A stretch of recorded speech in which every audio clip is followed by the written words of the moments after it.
Hello students, तो हमने पिछले क्लास तक हमारा जो क्या था कॉन्फॉर्मेशनल आइसोमेरिज्म का जो जर्नी था उसको हमने खत्म कर दिया था। और उसका एंड में जो हमारा किंग था उस जर्नी का पॉइंट ऑफ अट्रैक्शन था साइक्लोहेक्सन के बारे में भी अच्छे से डिस्कशन कर लिया था। ठीक है, अगर किसी ने नहीं देखा है वो जाके देख सकते हैं। ठीक है, नहीं तो अगर आपको पता है तो आइए साथ में करते हैं कुछ प्रैक्टिस क्वेश्चन। ठीक है, पहला question, select the correct order of stability of the following different one chloro 4 cyclohexane. ठीक है, वो बोला चारों ऑप्शन दिया है, इनमें हमें पूरा जरा एक बार बता के दिखाओ ना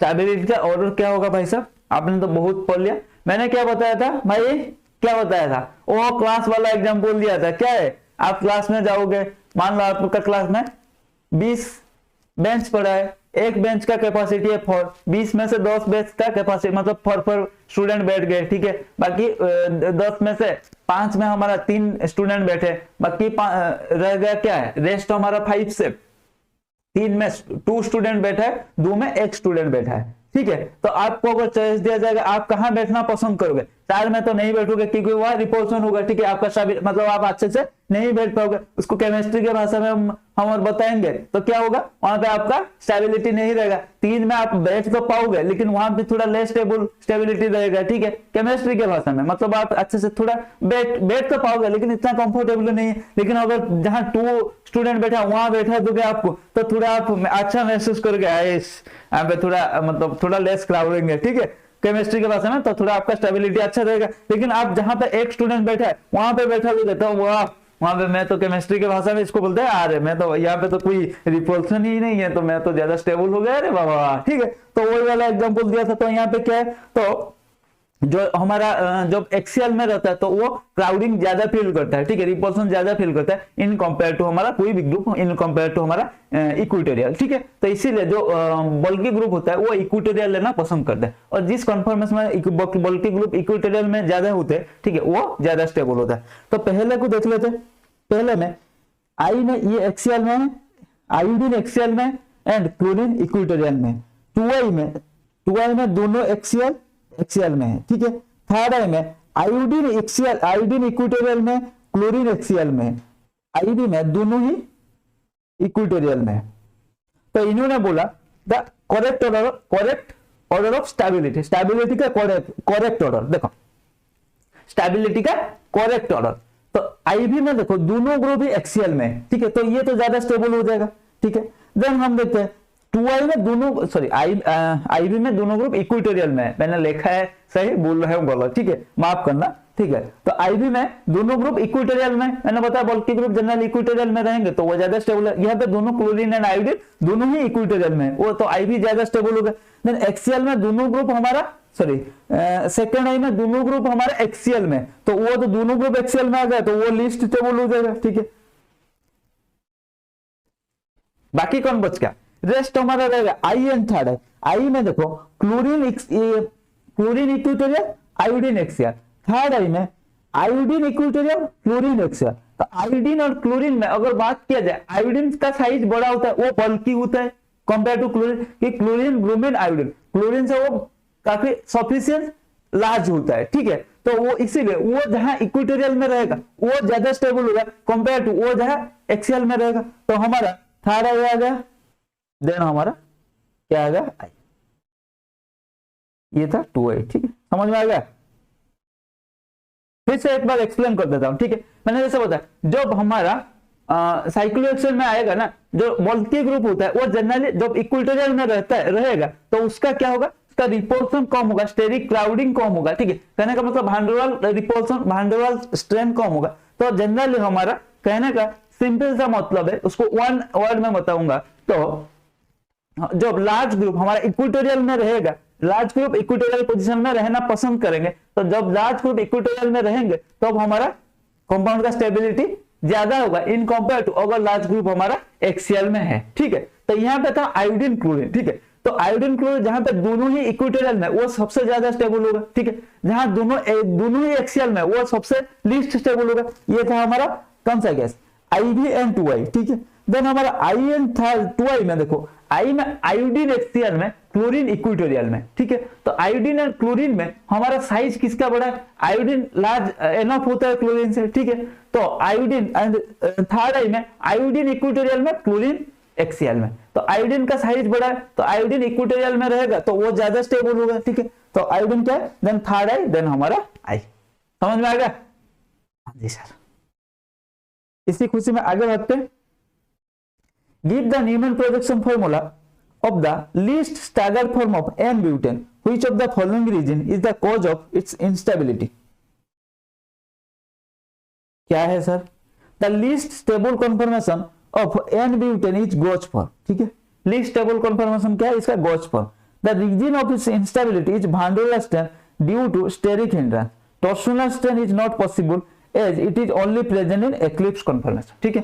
यहाँ क्या बोला? यहाँ बोला देखो staggered form बोला है। ये मत कंफ्यूजन सर आप फुल्ली एक्लिप्स, पार्शियल एक्लिप्स क्यों नहीं लिए? एक्लिप्स में हमारा टॉर्शनल स्ट्रेन सिर्फ एक्लिप्स में आता है, ठीक है। अगर एक्लिप्स नहीं हुआ तो टॉर्शनल स्ट्रेन की बात नहीं आएगा। लेकिन स्टैगर में हमारा और क्या पॉसिबिलिटी?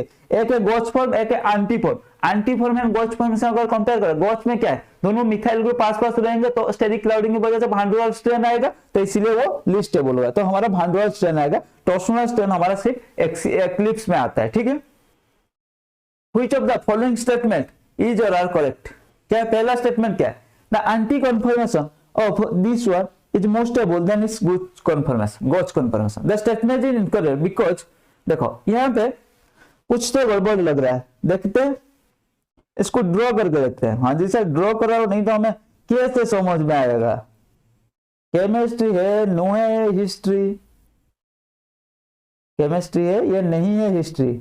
सॉरी, बीच बीच में कभी कभी उड़िया निकल जाता है मेरा मुंह से, ठीक है। तो उसको ध्यान देना क्योंकि मैं उड़ीसा से हूं तो थोड़ा उड़िया निकल जाता है बातों बातों में, ठीक है। तो देखो, अगर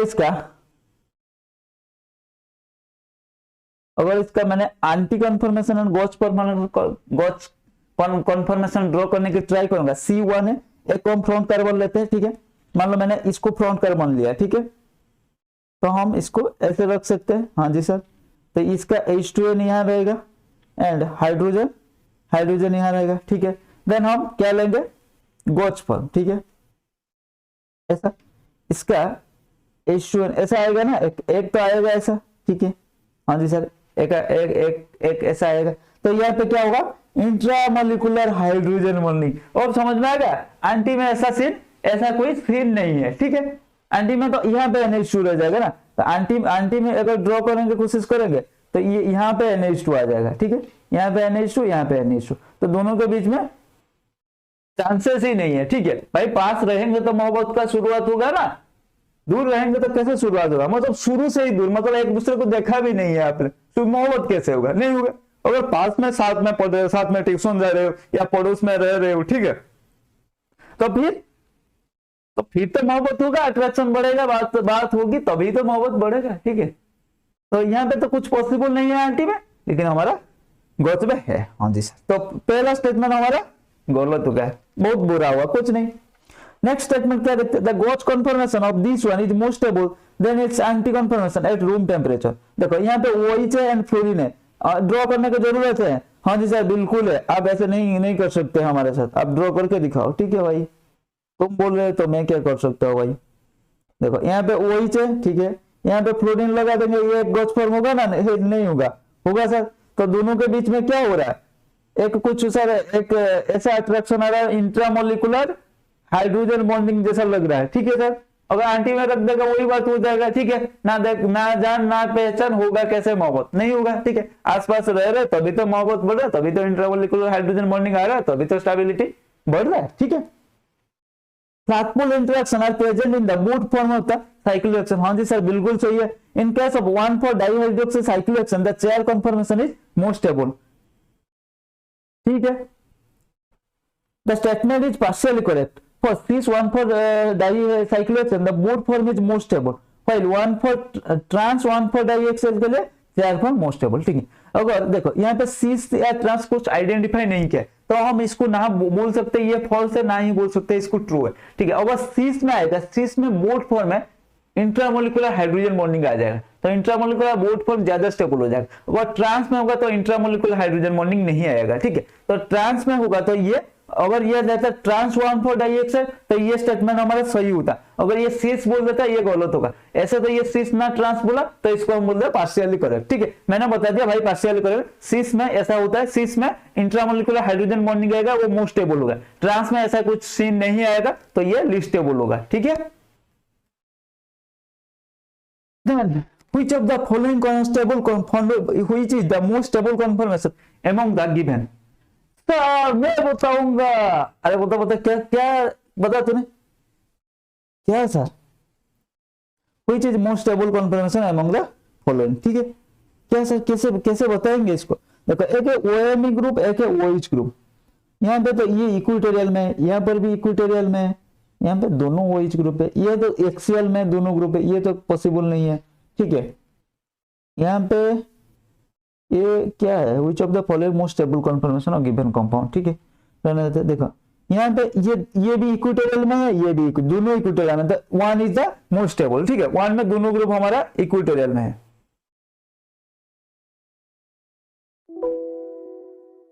तो बस इसी के साथ हमारा जो शानदार सुहाना सफर था आइसोमेरिज्म के साथ, दुखद के साथ, इसी को यही विदाई करते हैं। नहीं नहीं नहीं नहीं, रुको सर जरा, विदाई करने से पहले कुछ और भी चीजें हैं जिसमें कायरल सेंटर तो नहीं है लेकिन है उनके पास कायरल एक्सिस, इसीलिए वो होते हैं ऑप्टिकली एक्टिव कंपाउंड जैसे आलिन, बाइफिनाइल। ये सारे के बाद हम थोड़ा डिस्कशन भी कर लेंगे इन भाई साहब को, ठीक है। उसको नेक्स्ट क्लास में हम मिलते हैं, तब तक के लिए हम बाय बाय।